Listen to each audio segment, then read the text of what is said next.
بسم الله الرحمن الرحيم. تبارك الذي بيده الملك تبارك الذي بيده الملك تبارك الذي بيده الملك وهو على كل شيء قدير الذي خلق الموت والحياة ليبلوكم أيكم أحسن عملا وهو العزيز الغفور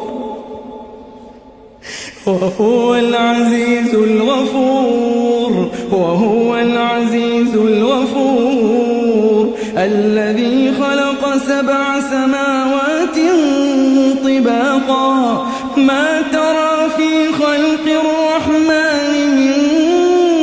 تفاوت فارجع البصر هل ترى من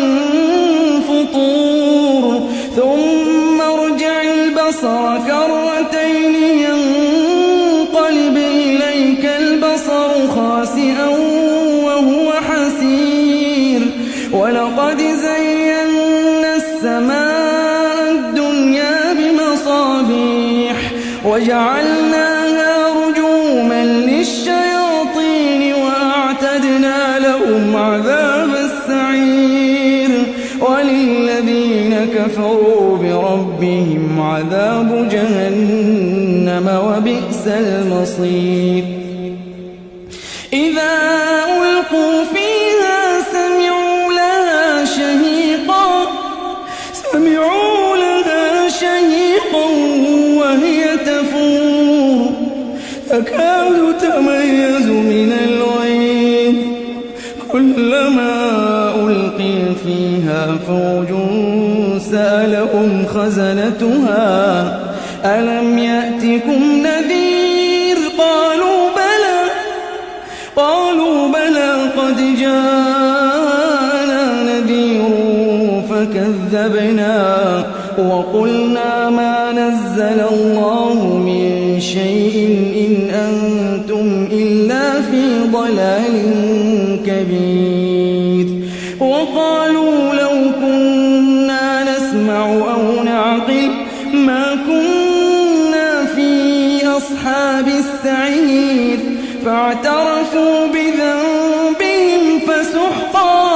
فسحقا لأصحاب السعير إن الذين يخشون ربهم بالغيب لهم مغفرة وأجر كبير وأسروا قولكم أو اجهروا به إنه عليم بذات الصدور ألا يعلم من خلق وهو اللطيف الخبير هو الذي جعل لكم الأرض ذلولا فامشوا في مناكبها وكلوا من رزقه وإليه النشور أأمنتم من في السماء أن يخسف بكم الأرض فإذا هي تمور أم أمنتم من في السماء أن يرسل عليكم حاصبا فستعلمون كيف نذير ولقد كذب الذين من قبلهم فكيف كان نكير أولم يروا إلى الطير فوقهم صافات ويقبضن ما يمسكهن إلا الرحمن إنه بكل شيء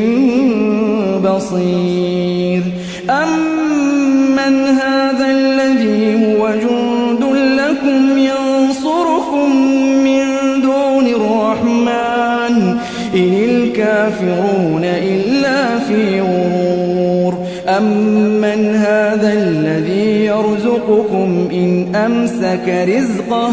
بل لجوا في عتو ونفور أفمن يمشي مكبا على وجهه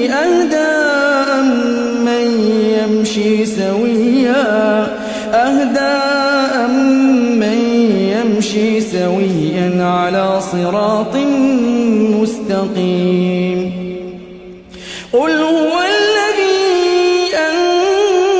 أنشأكم وجعل لكم السمع والأبصار والأفئدة قليلا ما تشكرون قل هو الذي ذراكم في الأرض وإليه تحشرون ويقولون متى هذا الوعد إن كنتم صادقين